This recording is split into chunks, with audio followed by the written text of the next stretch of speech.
Hi అండి, ఈరోజు మన వీడియోలో జొన్న రవ్వ ఎలా తయారు చేసుకోవటం అన్నది చూద్దాము. ఏంటంటే ఈ పచ్చ జొన్నలు ఉంటాయి, తెల్ల జొన్నలు ఉంటాయి అండి. నేనైతే తెల్ల జొన్నలని తీసుకున్నానండి. తెల్ల జొన్నలతో ఎలా రవ్వ చేసుకున్నాను, వీటిని శుభ్రంగా మనము మట్టి గడ్డలు అవి నీట్గా తీసుకోవాలి. వాటిల్లో వాటర్ పోసి కనీసం 3 సార్లు వాటిని కడగాలండి. కడిగితేనే వాటిలో ఉన్నది మురికంతా పోయిద్ది. 3 సార్లు కడిగితేనే మనకి నీట్గా తెల్లగా వస్తాయి. చూడండి, వాటిని నీళ్ళు వాటర్ ఎంత కడిగేకుంది ఎలాగా వస్తాయో అవన్నీ కడిగేసుకున్నాక మనకి తెల్లగా అలా వస్తాయి. వాటిని మనము ఒక 6-7 గంటలైనా నాననివ్వాలి. మూత పెట్టేసి ఒక 6 గంటలు మనం నానబెట్టుకోవాలండి.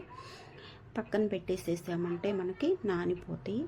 6 గంటలు 7 గంటలు అయిపోయినాక వాటిని తీసి మూత తీసి మనం చూసామంటే చక్కగా మనకి నానిపోయి ఉంటాయి. బబుల్స్ లాగా చూడండి ఎలా వచ్చినాయో.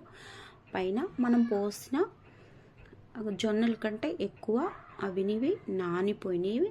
ఆ నురుగంట ఇప్పుడు మళ్ళా మనము కడిగేసి నీట్గా పడబోసేయాలండి. 2 సార్లైనా మళ్ళా కడగాల్సిందే. కడిగినాక వాటర్ వంచేసి మనం ఇప్పుడు ఒక జల్లెడ తీసుకోవాలండి. ఆ జల్లెడలో వాటిని వడగట్టుకోవాలి.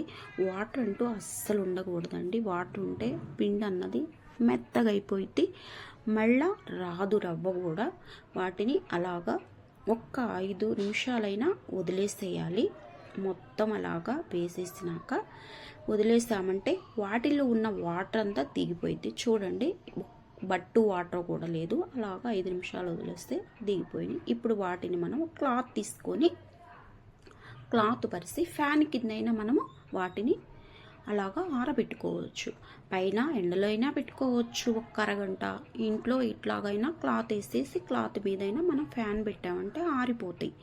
మనకి ఒక 4 గంటలు వదిలేస్తామంటే నీట్గా ఆరిపోయి ఉంటాయి. చూడండి, నాకు ఇలాగా ఆరిపోయినాయి. రవ్వ రావటానికి నాకు ఆరిపోయి ఈజీగా అయిపోయిద్ది.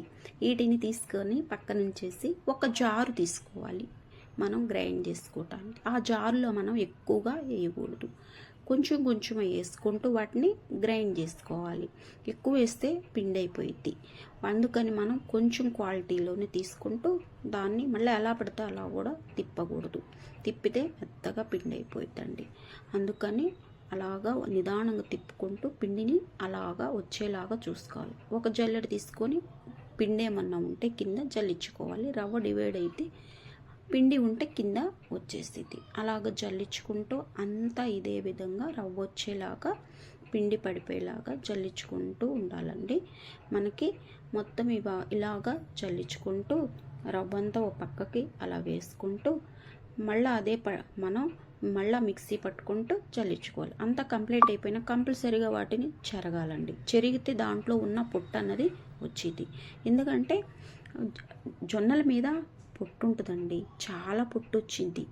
అలాగ పొట్టు తీస్తేనే మనకి రవ్వ అన్నది మనకి నీట్గా కనిపించింది. అలా చెరుక్కుంటూ పొట్టు అన్నదంతా తీసేసినాక ఇదిగండి పిండి చూడండి ఎంత బాగా ఎంత మెత్తగా వచ్చిందో. దీన్ని మనం రొట్టె చేసుకోవచ్చు, జావ కాసుకోవచ్చు, చంకట చేసుకోవచ్చు. పిండి అన్నది అది రొట్టెకి బాగా పనికొచ్చింది. ముద్దలాగా అయిపోతుంది, మెత్తగా కూడా ఉన్నది. పిండి ఇంకా తీసి పక్కన పెట్టుకున్నాక రవ్వ అంతా అలా వచ్చింది. చూడండి ఎంత బాగా వచ్చిందో. ఆ రవ్వతో మనం ఏదైనా చేసుకోవచ్చు. అప్పుడే స్టోర్ చేసుకోకూడదండి, కొంచెం ఆరనివ్వాలి. ఆరితే మనం స్టోర్ చేసుకోవటానికి బాగుంటుంది, లేకపోతే పాడైపోద్ది. మనం కనీసం 1/2 గంట ఆరబెట్టామంటే ఆరిపోయిద్ది. అంతేనండి, జొన్న రవ్వ మనకి ఈజీగా ఎప్పుడు కావాలంటే అప్పుడు సమ్మర్లో జావ కాసుకోవాలన్నా రెడీ అయిపోయిద్ది, ఇడ్లీ వేసుకోవాలన్నా రెడీ అయిపోయిద్ది, అలాగ సంకట చేసుకోవాలన్నా బాగుంటుందండి. అలా స్టోర్ చేసి పెట్టుకున్నామంటే సింపుల్గా ఈజీగా అయిపోయిద్ది, హెల్తీగా కూడా. నచ్చిందా ఫ్రెండ్స్? నచ్చితే లైక్ చేయండి, షేర్ చేయండి, కామెంట్ చేయండి.